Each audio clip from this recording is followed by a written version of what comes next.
ಎಲ್ಲರಿಗೂ ನಮಸ್ಕಾರ. ಇವತ್ತು ನಾವು ಭಾರತದ ಇತಿಹಾಸದ ಒಂದು ತುಂಗನೆ ರೋಚಕವಾದ ಅಧ್ಯಾಯ ಅಂದ್ರೆ ಗುಪ್ತ ಸಾಮ್ರಾಜ್ಯದ ಬಗ್ಗೆ ಮಾತಾಡೋಣ.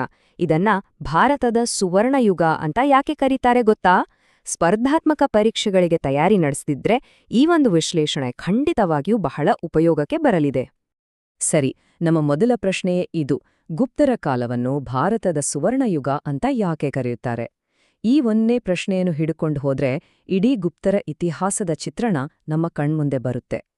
ಈ ವಿಶ್ಲೇಷಣೆಯ ಕೊನೆಯಲ್ಲಿ ಈ ಪ್ರಶ್ನೆಗೆ ಒಂದು ಸ್ಪಷ್ಟವಾದ ಉತ್ತರ ಸಿಗಲಿದೆ. ಅದೂ ಕೂಡ ಬೇರೆ ಬೇರೆ ಪರೀಕ್ಷೆಗಳಲ್ಲಿ ಕೇಳಲಾದ ಪ್ರಶ್ನೆಗಳ ಮೂಲಕವೇ ನಾವು ಈ ಇತಿಹಾಸದ ಪುಟಗಳನ್ನ ತಿರುವಿ ಹಾಕೋಣ. ಹಾಗಾದ್ರೆ ಬನ್ನಿ, ಮೊದಲು ಈ ಮಹಾನ್ ಸಾಮ್ರಾಜ್ಯದ ಅಡಿಪಾಯ ಹೇಗೆ ಬಿತ್ತು, ಯಾರೆಲ್ಲ ಇದ್ರೂ ಆ ಪ್ರಮುಖ ಅರಸರು ಅಂತ ನೋಡೇಬಿಡೋಣ. ಯಾಕಂದ್ರೆ ಯಾವುದೇ ಕಥೆಯನ್ನ ಸರಿಯಾಗಿ ಅರ್ಥ ಮಾಡ್ಕೊಳ್ಳೋಕೆ ಅದರ ಆರಂಭವನ್ನ ತಿಳಿದುಕೊಳ್ಳುವುದು ತುಂಬಾನೇ ಮುಖ್ಯ ಅಲ್ವಾ?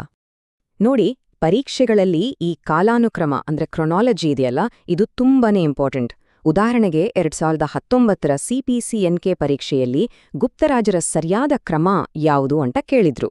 ಆ ಕ್ರಮ ಹೀಗಿದೆ: ಮೊದಲು 1ನೇ ಚಂದ್ರಗುಪ್ತ, ಆಮೇಲೆ ಅವನ ಮಗ ಸಮುದ್ರಗುಪ್ತ, ನಂತರ 2ನೇ ಚಂದ್ರಗುಪ್ತ, ಆಮೇಲೆ 1ನೇ ಕುಮಾರಗುಪ್ತ ಮತ್ತು ಕೊನೆಯಲ್ಲಿ ಸ್ಕಂದಗುಪ್ತ.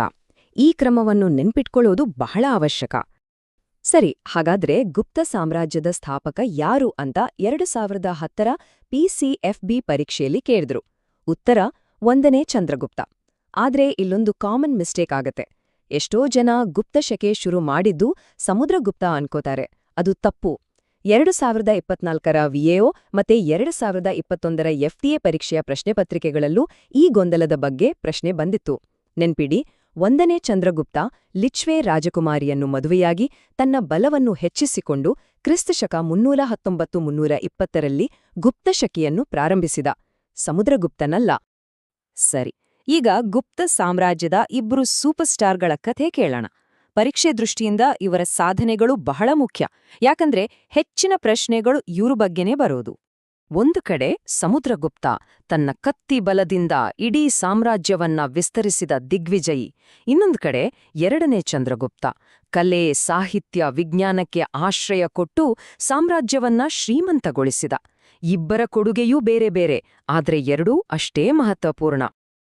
ಭಾರತದ ನೆಪೋಲಿಯನ್ ಈ ಬಿರುದು ಕೇಳಿದ ತಕ್ಷಣ ನೆನಪಾಗೋದೇ ಸಮುದ್ರಗುಪ್ತ. 2019ರ AST ಇನ್ಸ್ಟ್ರಕ್ಟರ್ ಪರೀಕ್ಷೆಯಲ್ಲಿ ಕೇಳಲಾದ ನೇರ ಪ್ರಶ್ನೆ ಇದು. ಯಾಕೆ ಈ ಬಿರುದು ಬಂತು?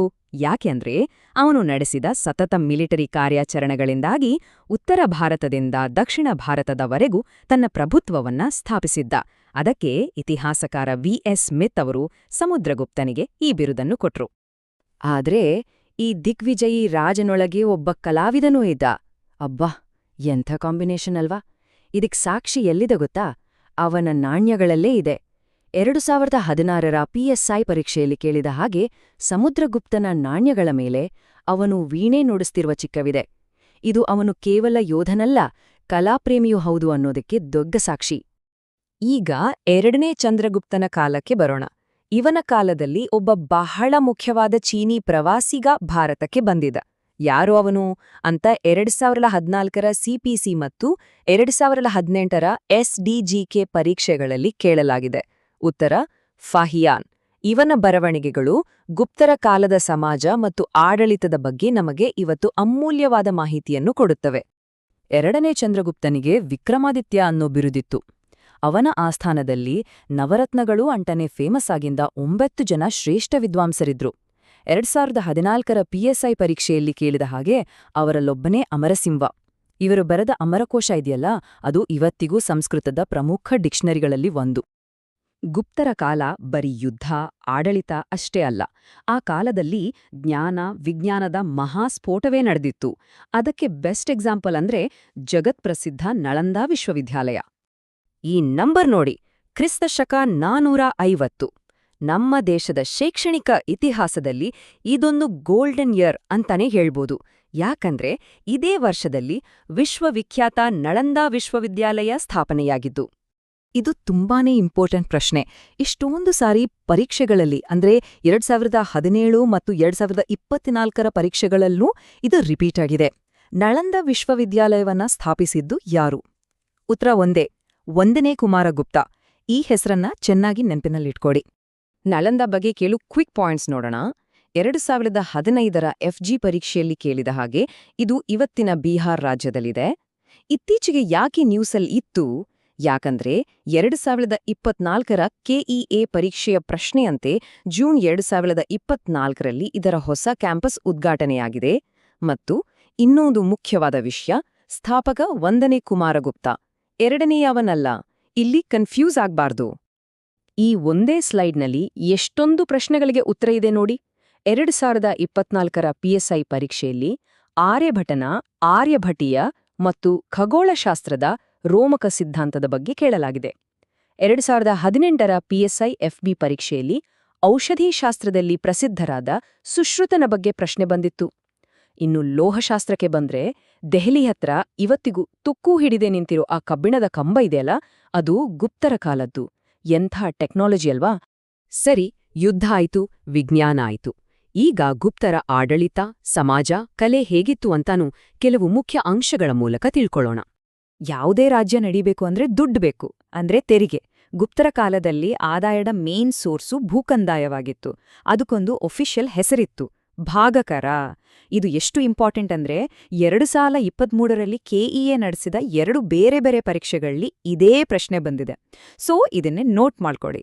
ಗುಪ್ತರ ಆಡಳಿತದ ಸ್ಟೈಲ್ ಹೇಗಿತ್ತು? ಇದು 2005ರ FTA ಪರೀಕ್ಷೆಯ ಪ್ರಶ್ನೆ. ಮೌರ್ಯರ ತರ ಎಲ್ಲವೂ ರಾಜನ ಕಂಟ್ರೋಲಲ್ಲಿ ಇರಲಿಲ್ಲ, ಅದು ವಿಕೇಂದ್ರೀಕೃತವಾಗಿತ್ತು, ಅಂದ್ರೆ ಡಿಸೆಂಟ್ರಲೈಸ್ಡ್. ಇದೇ ಮುಂದೆ ಭಾರತದಲ್ಲಿ ಊಳಿಗಮಾನ್ಯ ಪದ್ಧತಿ ಅಂದ್ರೆ ಫ್ಯೂಡಲಿಸಂ ಶುರುವಾಗೋಕೆ ಕಾರಣ ಆಯಿತು.